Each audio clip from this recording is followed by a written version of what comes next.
నమస్తే అండి. నోటిపూత సమస్యతో బాధపడుతున్నారా? సాధారణంగా ఈ నోటిపూత అనేది నోటికి గాయం అవ్వడం వల్ల కానీ, స్ట్రెస్ వల్ల కానీ, కొన్ని పోషక లోపాల వల్ల కానీ, ఇతర ఆరోగ్య సమస్యల వల్ల రావచ్చు.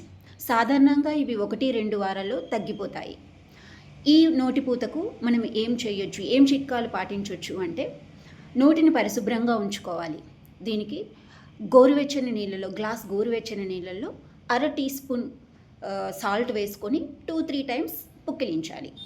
ఇంకా కొన్ని రోజులు తాత్కాలికంగా పులుపు, కారం, అధికంగా వేడి ఉన్న పదార్థాలు, గట్టిగా ఉన్న పదార్థాలను తగ్గించాలి. వాటర్ ఎక్కువగా తీసుకోవాలి. బ్రష్ సాఫ్ట్ టూత్ బ్రష్తో చేసుకోవాలి. అండ్ ఇంకా మనకు ఐరన్ కానీ, ఫోలేట్ కానీ, వైటమిన్ B12 రిచ్ ఫుడ్స్ మనం తీసుకోవాలి.